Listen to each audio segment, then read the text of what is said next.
Welcome in to the NFL on Fox podcast presented by Verizon. I'm Dave Helman, and that's as close as I can get to a Dracula impression.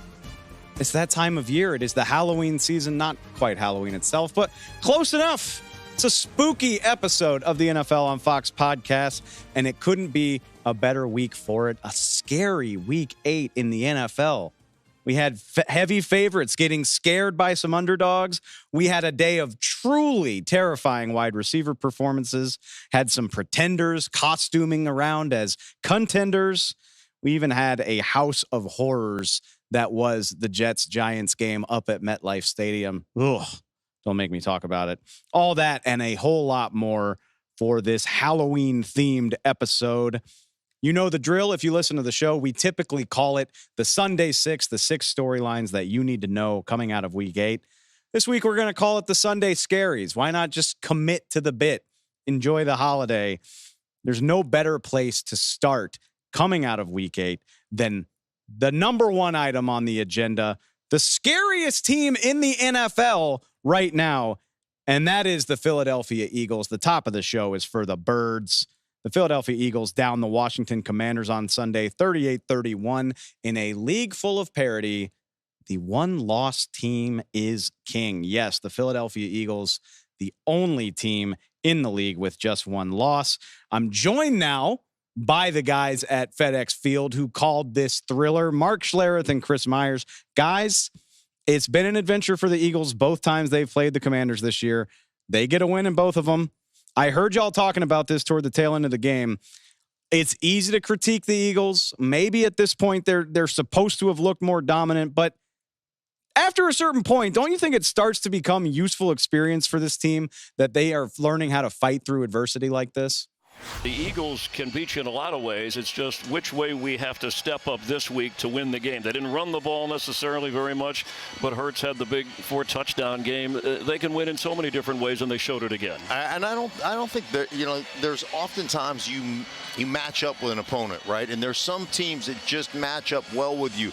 Their scheme matches up well to your scheme. Their players' strengths match up to your players' weaknesses. And so this is just one of those games, even though it looks like Philadelphia should dominate, Washington has played them tough. They have played them close. They're the most, the best rival, if you will, because of their proximity, as Ron Rivera told us. So it's just one of those great matchups, and they had a phenomenal game by their young quarterback in Sam Howell. Yep, and then Jalen Hurts answered with a 4-touchdown game as well. And the Eagles, you're right, they haven't played their best football yet. They're 7-1, and they get the Cowboys coming up next, Dave.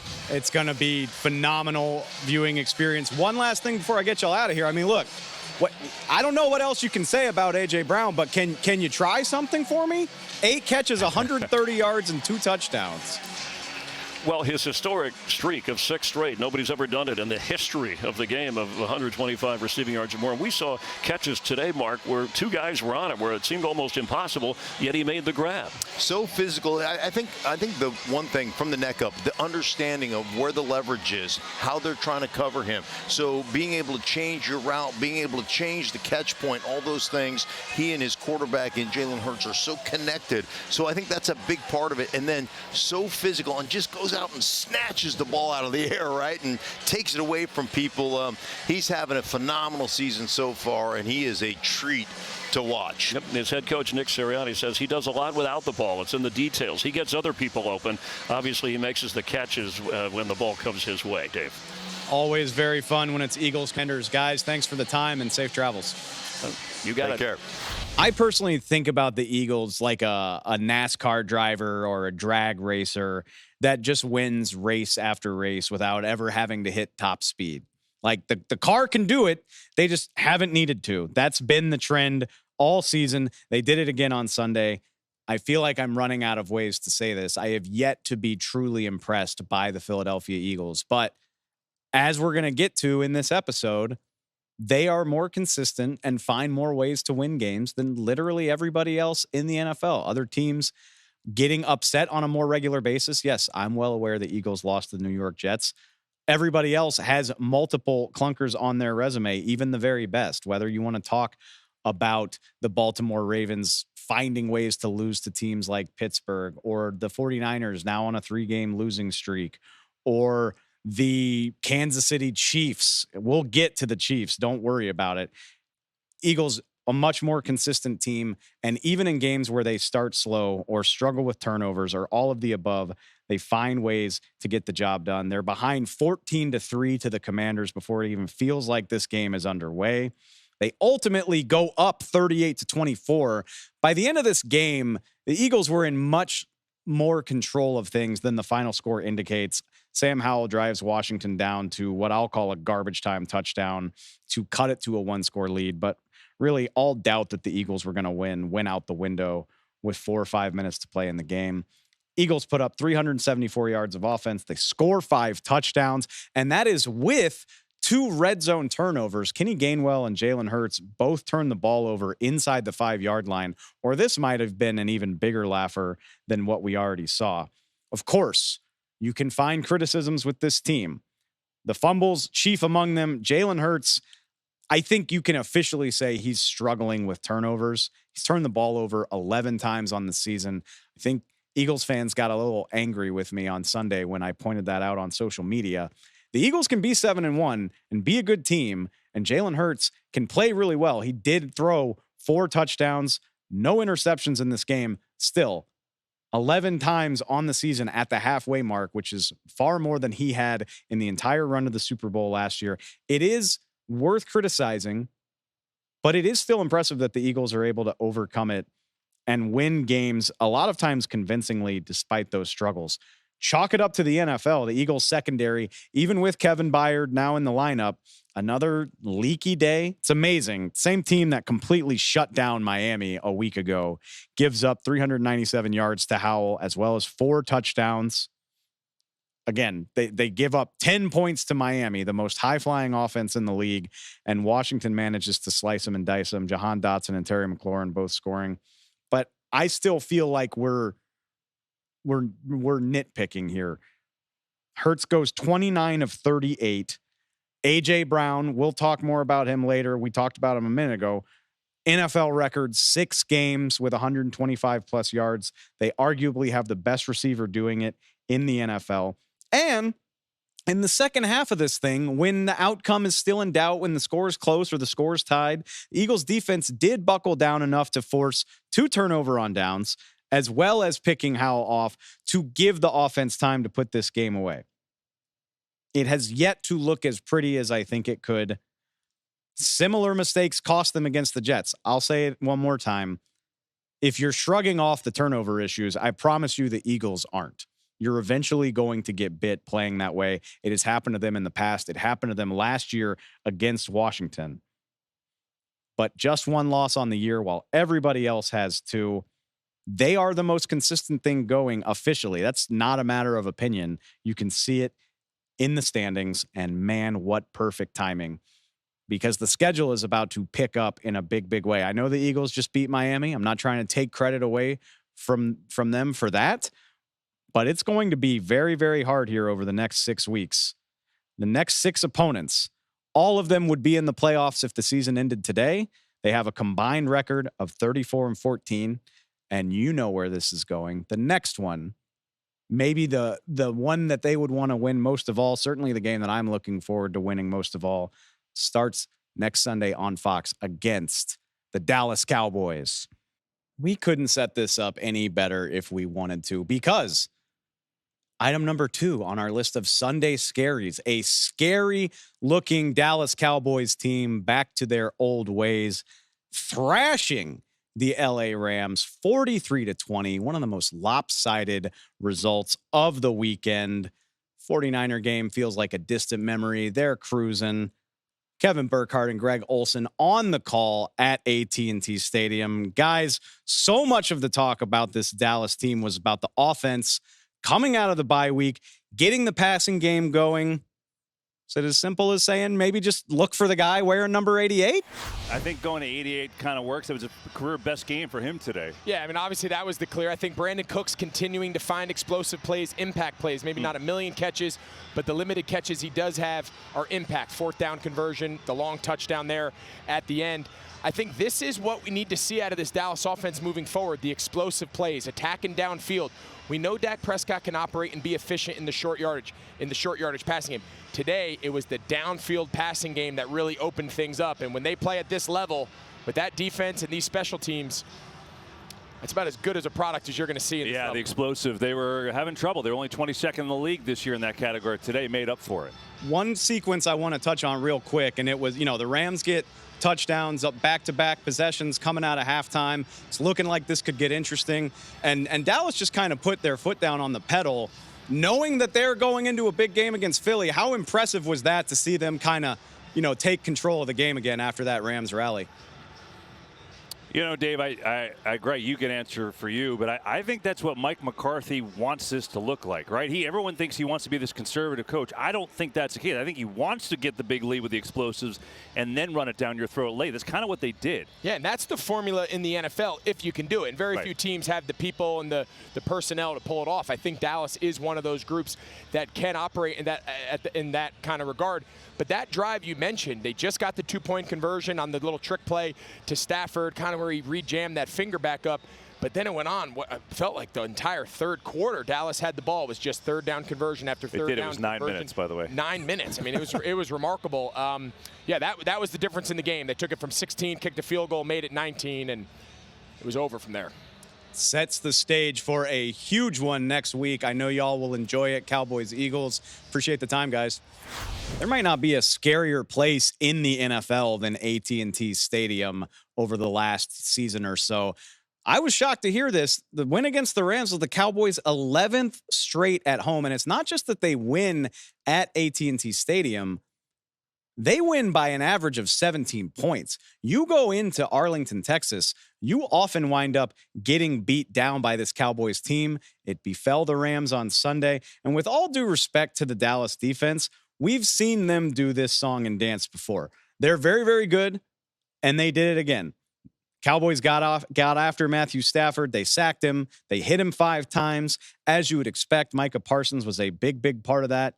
Got a sack, got 3 quarterback hits. He had a pass breakup. He almost had a forced fumble. It was called back. Deron Bland has now 3 pick sixes. Heading into the second quarter of this game, he had the most touchdowns of anybody on the Cowboys roster. Completely insane. Special teams even got in on the act. They blocked a punt for a safety. Kevontae Turpin had some big moments in the return game. But like I said, that's not the story here, because this formula has served them time and time again, particularly at home where they have been so dominant over the last year or two. The new wrinkle here is the Dallas offense finally living up to its potential. Dak Prescott puts up his first 300-yard game of the season. Cowboys unlocked their downfield passing attack on a consistent basis for the first time all year. Prescott's 9.8 yards per attempt was the highest of his season by a full yard. Whatever CD said around the facility clearly worked. He went into the weekend saying, "Get me the ball." 12 catches for 158 yards later, 2 touchdowns, all of those career bests. Check this out. Shout out to my stats guy, Vic, for this. CeeDee Lamb on a team that has employed Drew Pearson, Michael Irvin, Dez Bryant, and a hell of a lot of other really good receivers. CeeDee Lamb is the only Cowboys player in team history with multiple games of 10-plus catches, 150-plus yards, and 2 touchdowns. It's a little bit of a mouthful of a stat, but when you think of the guys that have played receiver for the Cowboys, CeeDee Lamb truly in company on his own. It wasn't just Lamb, though. Prescott and Mike McCarthy finally unlocked Brandon Cooks' downfield ability. That's been his reputation for almost a decade in the NFL, is downfield speed.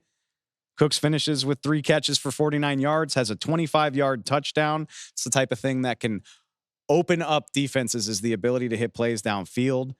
Prescott finally getting on the same page as his tight ends down the field, finds Jake Ferguson on a beautiful seam ball for an 18-yard touchdown to open this thing up.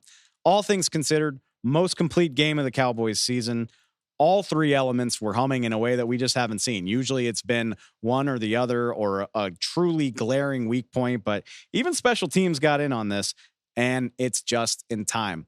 I can hear you rolling your eyes. Yes, The 42-10 loss to San Francisco still counts. I feel like Cowboys fans need to be reminded of that.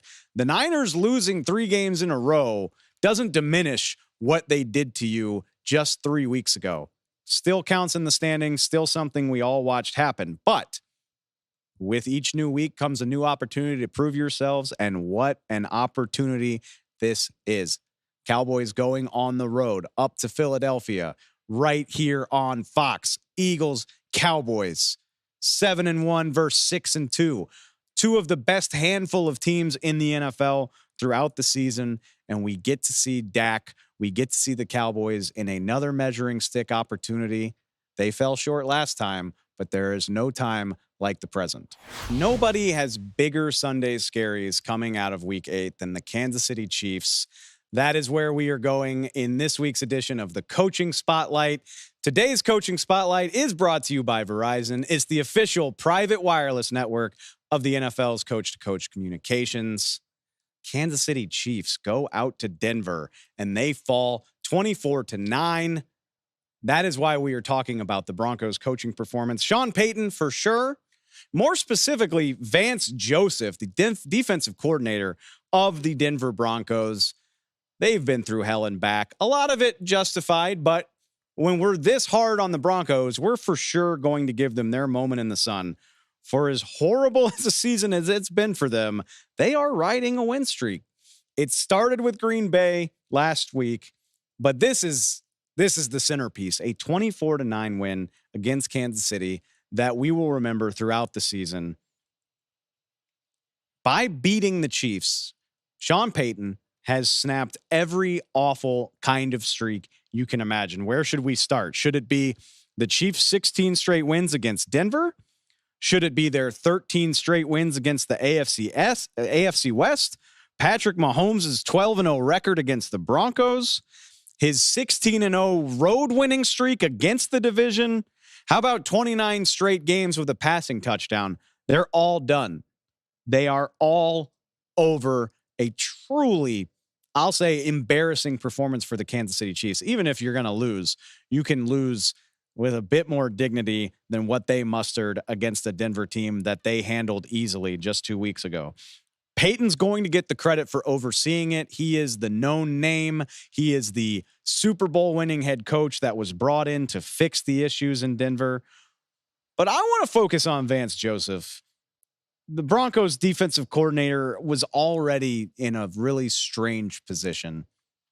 Brought in to coach the defense of the team that fired him as its head coach 5 years ago. I feel like we haven't talked a whole lot about that, but that's a weird spot for your DC to be in, accepting a job under Sean Payton to coach the team that he used to coach.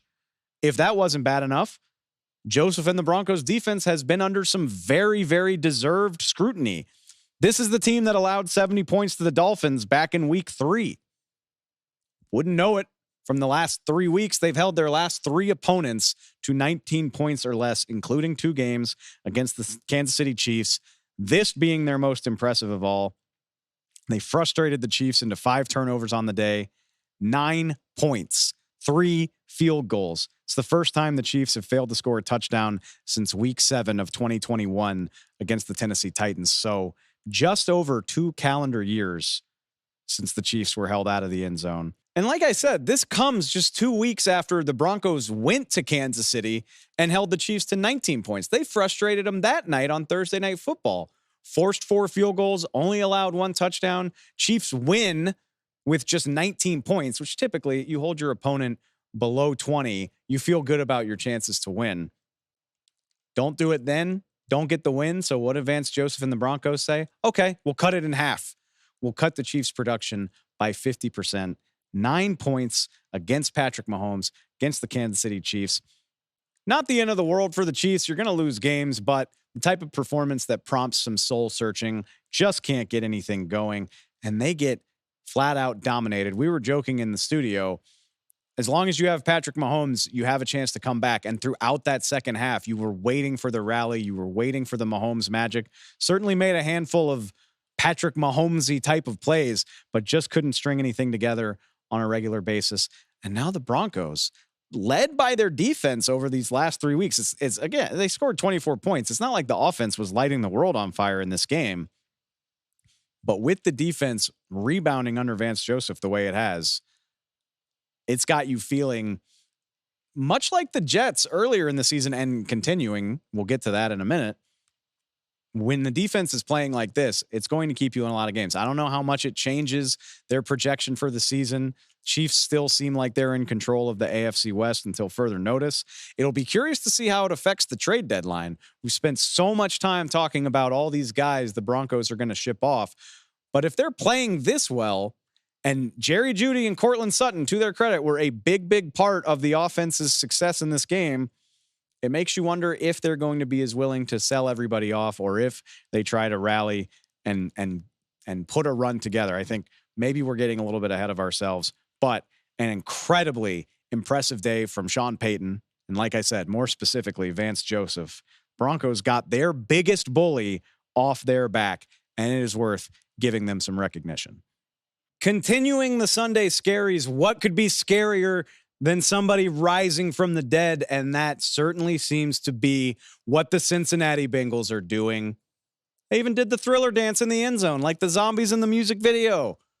It was only a few weeks ago. The Bengals had just gotten housed by the Tennessee Titans. They were 1-3. They were downtrodden. They were hopeless. The offense looked broken. And now they officially sit above 500 with a marquee win, really two marquee wins. The Bengals beat the 49ers 31-17 on Sunday. They beat the Seahawks before their bye week. Their last two wins have come against opponents with a combined 10-5 record. Bengals beat the Niners, a game that they controlled most of the way through. And what did we say heading into the weekend? It's one thing to hold off the Seahawks with a defensive performance, but we needed to see Joe Burrow and the Cincinnati offense come to life. And boy, did they ever. They were vintage. Joe Burrow only threw 4 incompletions in this game. They put up 400 yards. They had the lead in this game from beginning to end. Yes, Brock Purdy and the Niners made it interesting at various times throughout. But the Bengals had control of this game from the very jump when they went downfield at the beginning of the game. Touchdown pass to Tyler Boyd, and were off. I know the 49ers defense has struggled in recent weeks, but this is still a different beast than putting up big yardage on the Arizona Cardinals a few weeks ago. This is a living, breathing, playoff caliber opponent, and the Bengals looked like the team that we've gotten used to making runs in the last couple years. Burrow to Jamar Chase, 10 receptions for Chase for 100 yards. Again, got Tyler Boyd involved. T. Higgins was there. Even Joe Mixon turned back the clock a few years, playing, I thought, what was his best game of the entire year. 110 all-purpose yards on the day, 87 of them on the ground, along with a touchdown, looking like a younger, more dynamic player. Joe Burrow looks like the week off did him some good, 43 rushing yards. He's moving in the pocket. He's scrambling. He's signaling for first downs when he picks them up, looking like the swaggy, confident team we've gotten so used to seeing. It's nice to see them at their peak once again. Because like we've said, even the wins that they picked up prior to this point have looked flawed, have looked not quite full force. This was the Bengals at their best. And yes, I'm well aware it's 3 straight losses for the Niners. If you want to panic, you can. I'm not going to overreact too much. Surprisingly, I think the Niners have dealt with hardship more than we give them credit for. It was only 2 seasons ago they lost 4 straight games before rallying to be a wild card team. But the Bengals made them look flawed, whatever you want to call it. Brock Purdy with 3 turnovers in this game. They got after him all day. 2 big interceptions. Bengals pulled away down the stretch. We'll get to the Niners in more detail. I do think that is worth revisiting. Again, go from 5-0, hottest team in the league, having just beaten down the Cowboys, to 3 straight losses. It's worth investigating. We will get into that in Tuesday's show. But right now, the immediate take from Sunday is that the Bengals, once again, looking like an AFC contender, just in time to run through a rough patch in their schedule. Good to have you back. They are not alone. Although the other team that I would say is back to life coming out of week 8. The Minnesota Vikings resurrection seems like it comes at a cost. I had the storyline all drawn up early on Sunday afternoon. Minnesota looked like one of the hottest teams in the NFL with 10 minutes to go against Green Bay. They were up 24-10 at Lambeau Field. Jordan Addison had another big performance in his breakout rookie season. Kirk Cousins continuing to play maybe the best ball of his career. Vikings about to improve from 0-3 to 4-4. What a story. The NFC North is wide open. And then, as I'm sure you've heard, Kirk Cousins, midway through the fourth quarter, injures his Achilles. He's carted to the locker room. He's undergoing further testing, but even Vikings head coach Kevin O'Connell speculating that his season is probably done with an Achilles injury. Amazing how quickly you go from daydreaming about a resurgence to a nightmare scenario where now you are without your starting quarterback. It's not even bittersweet. It's just a moment for the Minnesota Vikings. We saw this team win close game after close game, improbably running to 13 wins last year in a weakened division, in a wide open NFC with Kirk Cousins playing the way that he was. It's not hard to imagine the Vikings being a major part of the NFC playoff race. It's a lot harder to imagine right now. It's a tough spot for them. Their true backup, Nick Mullins, was already on injured reserve for this game. That's how rookie Jaren Hall wound up finishing it. It's just kind of a somber moment. We'll see what they do, because I would be surprised if they didn't try to do something. I'm not talking about swinging some sort of blockbuster trade. I don't know how realistic that is for a Vikings team that's already eyeing the future without Kirk Cousins, since he is in the last year of his deal. But if there's a veteran out there somewhere, or maybe a backup out there somewhere that you could do a minor trade for, I don't know. I would be surprised if the Vikings don't do something to try to harness the vibes around this team. Justin Jefferson will be back at some point. Jordan Addison, TJ Hawkinson, both having phenomenal games. The NFC North seems winnable. It's much harder to say that now in the wake of Kirk Cousins' injury, and that is the real bummer. I was very, very excited to see where this could go. Wishing the best for Kirk. We'll see where the future takes him. He'll now likely be dealing with an extensive rehab process in addition to his looming free agency. That'll be a storyline to watch for 2024. But if the Vikings' worst fears are confirmed, which it seems right now like they are, it's a gut punch for the Vikings, who truly seemed like they were rising from the dead. Now we'll have to put a pin in that until we see the full fallout of the quarterback situation. But just a tough pill for the Vikings on a day where they got a big win at a rival's place. The scariest substitution you can make in football, and it wasn't just the Vikings. Officially, 7 backup quarterbacks played significant snaps during Sunday's action.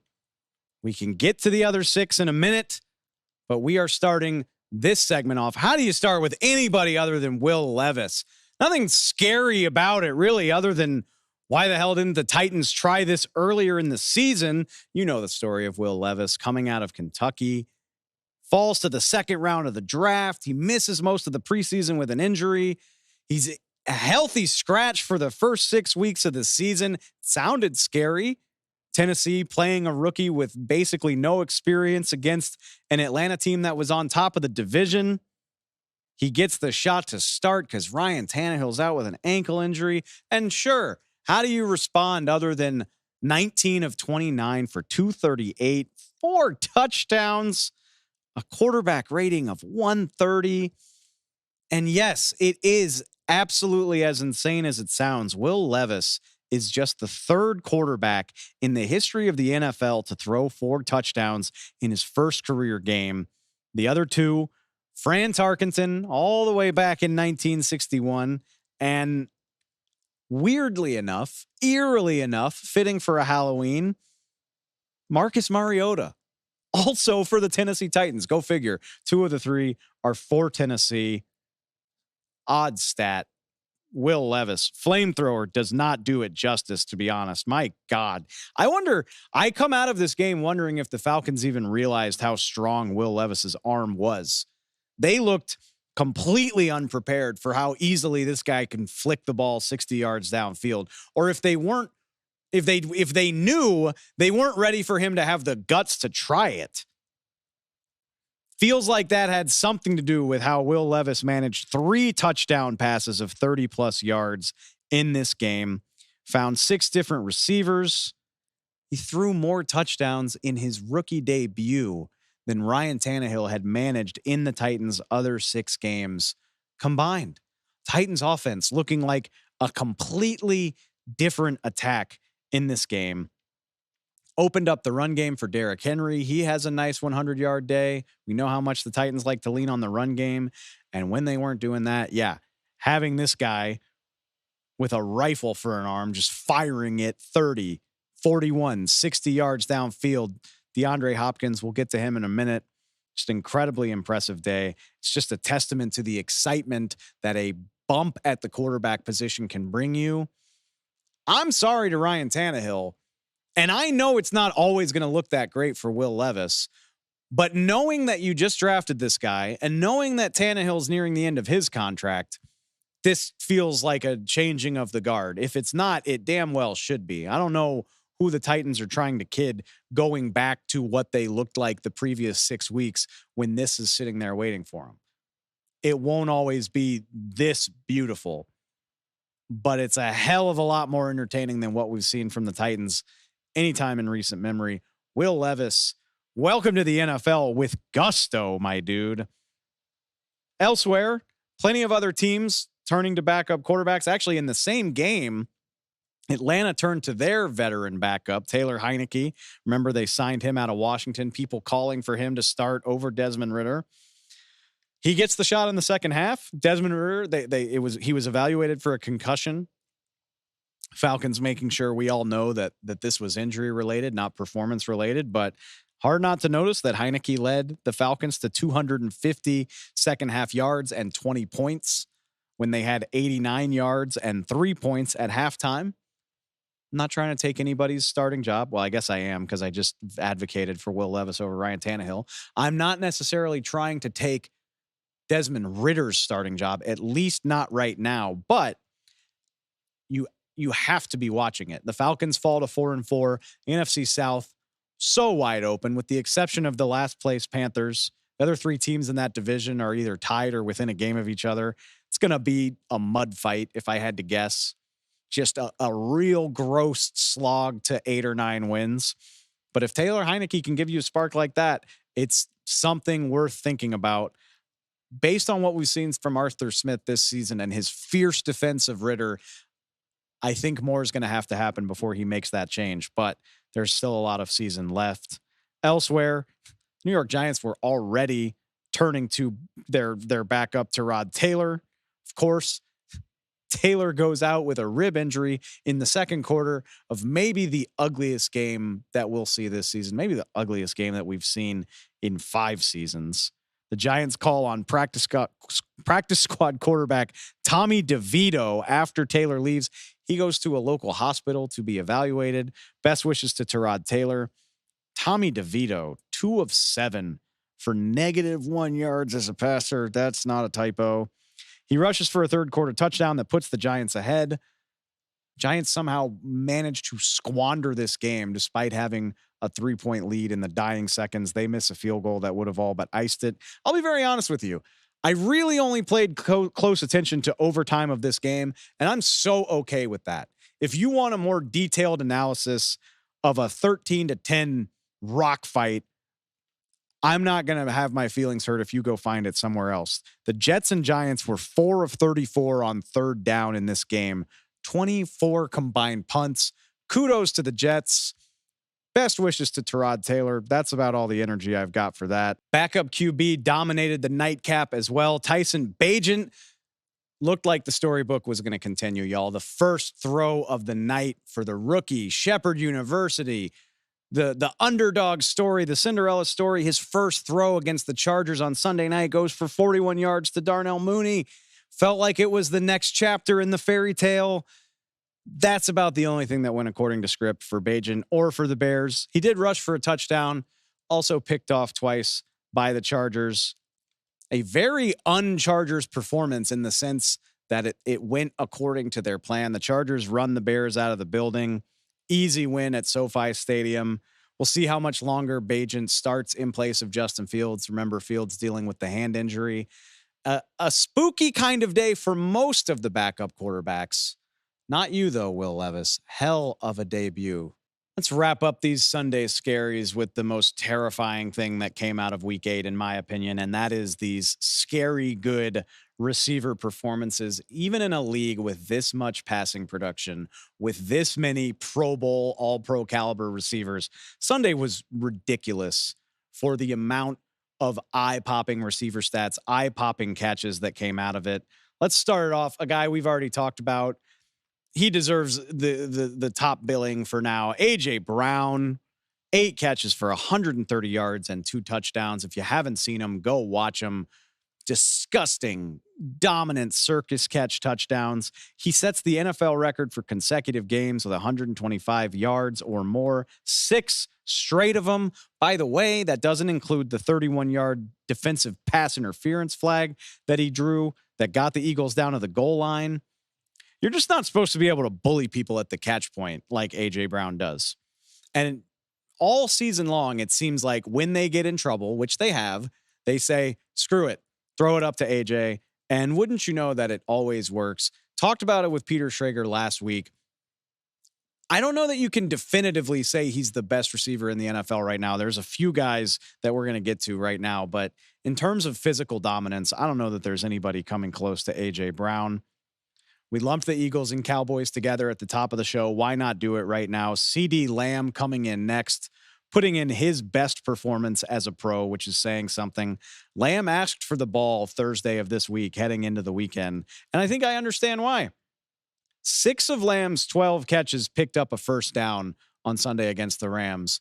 Remember, that's a week after all 7 of his catches against the Chargers picked up a first down. 2 of his 12 catches got touchdowns. So in addition to the big playability that helped him finish with 158 yards, he just has a penchant for keeping the chains moving, for picking up the big play when he needs to.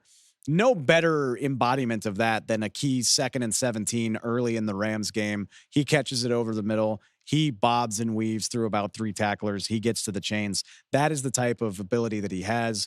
That is why he can call for the ball. And when he gets it, he does stuff like this. 27 catches in the first 5 weeks of the season, which isn't bad, but probably not good enough for a player of his caliber. 19 catches in the last 2. It's a trend the Cowboys need to continue. I mentioned this guy earlier in the show. Let's give him his full flowers now. DeAndre Hopkins. Yes, Will Levis was the one throwing the ball.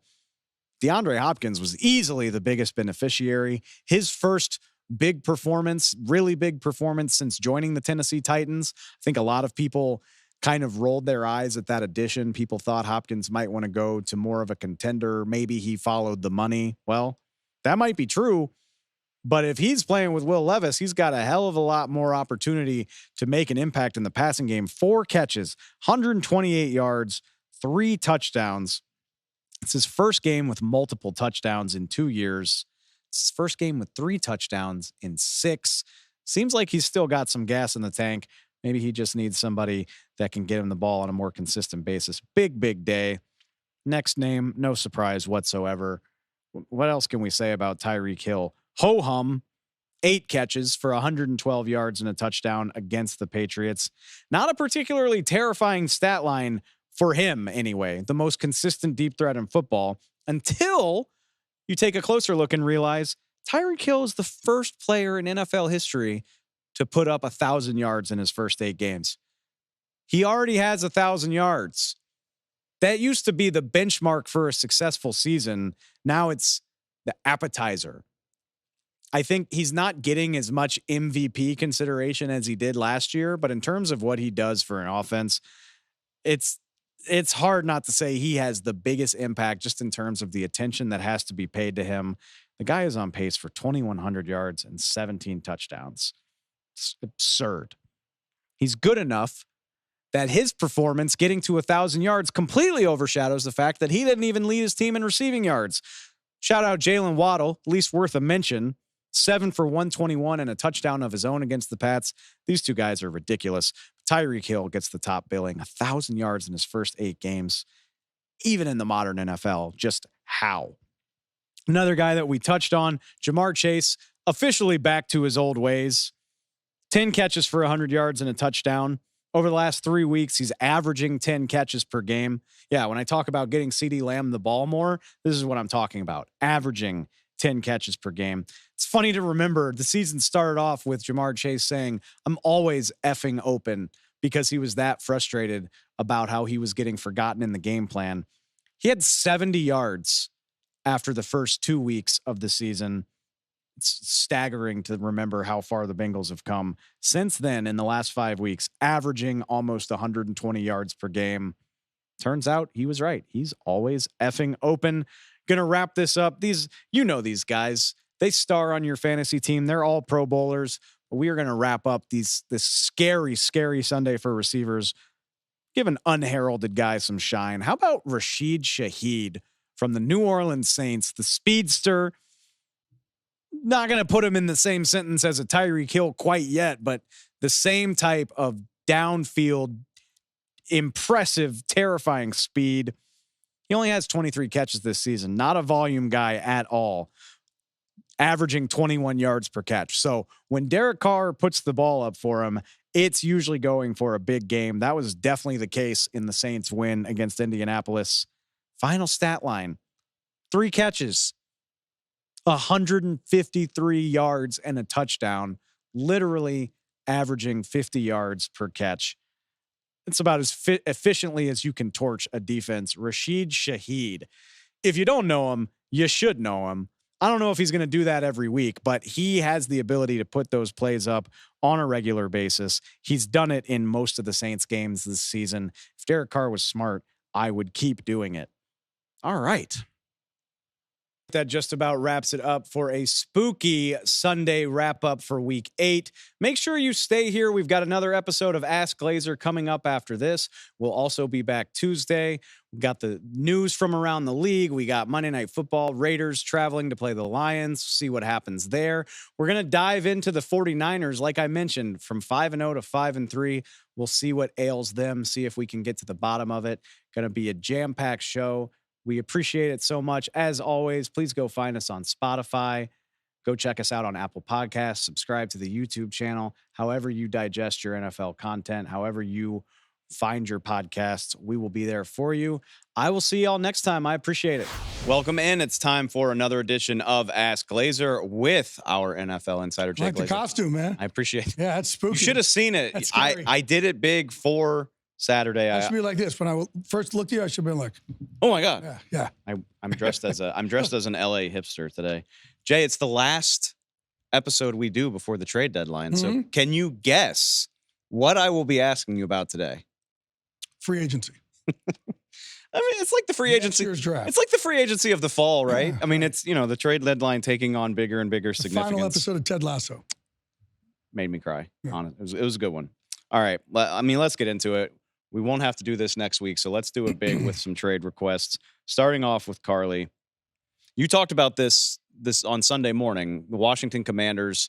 You said one of those defensive linemen is going to get moved this week. And I'm curious, does it come down to price? Does it come down to winning and losing? Like, what do you think is the determining factor when you're trying to figure out who gets dealt out of there? Well, first of all, this week is the line in demarcation. So after the Sunday games and Monday game are over, teams really look at it and go, okay, you know what? We don't really have a playoff caliber team. Or they say, hey, we actually think we have something here, so let's not just give things away. But there are teams that will say, hey, we're coming out of this. We really see the character of this team. We're with this, the personality of this team. So let's be sellers. It really is. It comes down to this week. After this week's games, they kind of make this decision. A lot of these teams do. So as far as Washington's concerned, first of all, when Jonathan Allen last week came out and just said how much he hates. Very unhappy. Right, very unhappy, man. Usually my kind of language. I mean, at least half the team, if not everybody, called and said, oh, can we trade for him? And they're told, absolutely not. He's a special player. He's very So then good. you have the two defensive ends, right? Because their contracts are up. And, they're going back and forth on that. When you look at, I think Chase Young, he's the splashier player. Montez Sweat, you always know what you're getting. You always know what you're getting, which I happen to love. And then it comes down to what can you get for them. There are reports there and rumors going around the league that a deal is going to get done for the Bears. That's not going to be the case for Chase Young. It's not going to be the case unless something dramatic changes here.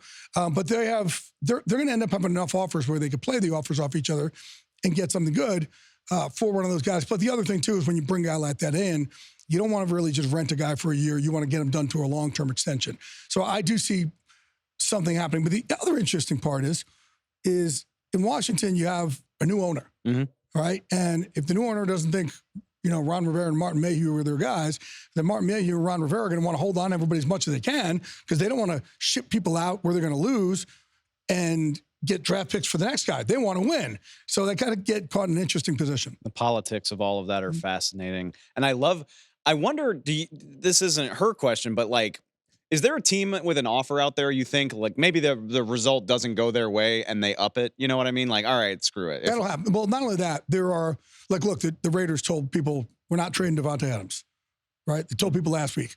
I still have teams who are telling me, despite what they say, we're going to call him again next week. We're just going to call. That's due diligence right there. All right.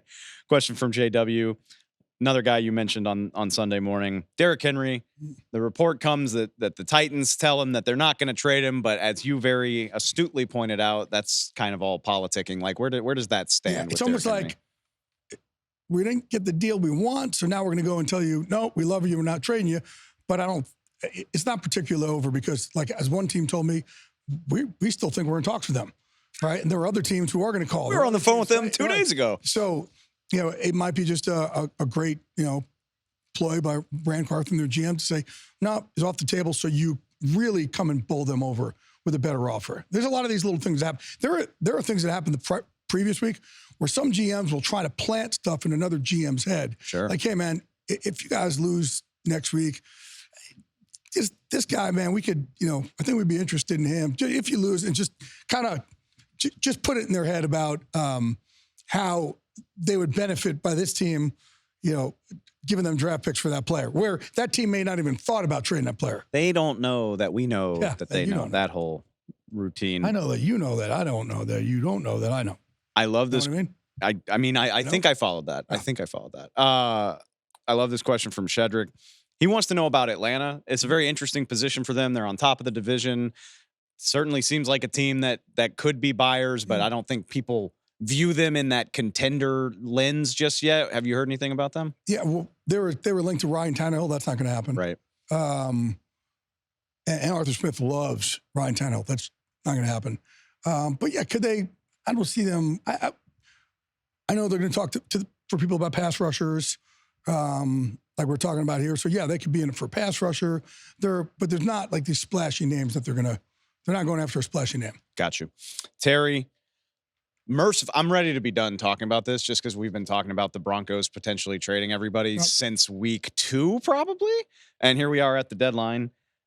What do you see this looking like? Does it depend on their result against Kansas City? Does it depend on asking price? And are we even going to see guys get moved out of Denver after all this I think we talk? do, as long as. So here's what they're saying right now. They're telling everybody, if you want a Jerry Jeudy, it's a 2+. Second round pick plus something else. If you want Cortland Sutton, it has to equal a 2.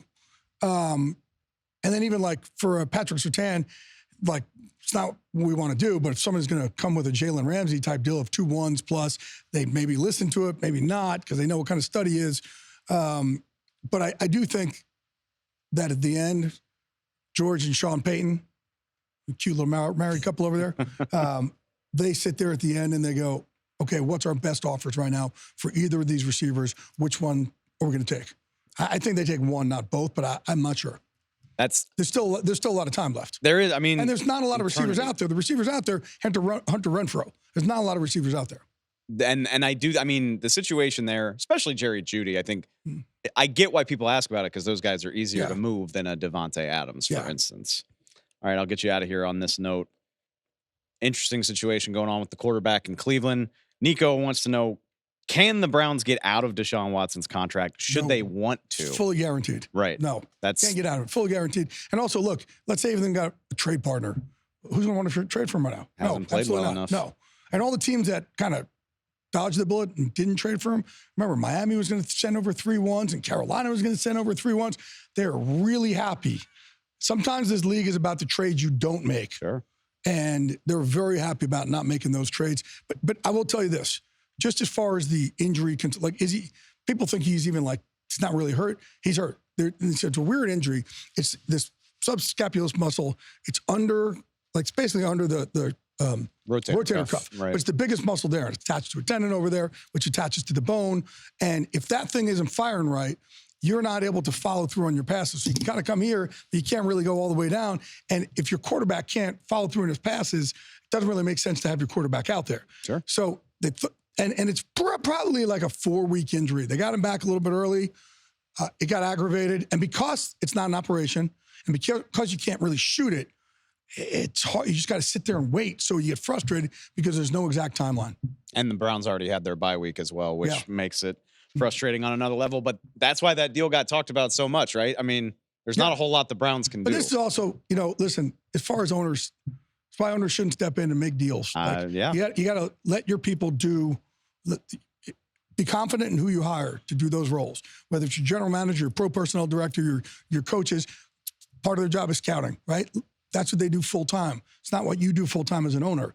Let them do this. Like I asked one owner, I said, would you let Mike Tomlin, let's say, right, or a Sean McVay, Bill Belichick, would you let him run your companies? No, totally different. Well, why do you think you can make a 1st or 2nd round pick? It's a different set of work and it's a different eye for talent that these guys have for years and years and years of practicing. And I know everybody thinks, well, if I got $1 billion, I'm the smartest guy in the room. What will make you smarter is by not stepping in on the clock and jumping in on a player where you don't really have the eye for that, for personnel. I don't think it's a coincidence that we haven't really seen anything like that in the couple of years since then. Well, they did that with Manziel and they did that with Deshaun Watson. So, oof, that stings. Jay, next time I talk to you, trade deadline will have passed. Jay Glazer will be on top of everything leading up to Tuesday. Get your questions in next week, not trade related. Jay, we will catch you next time. Thank you, brother. Appreciate it. Always.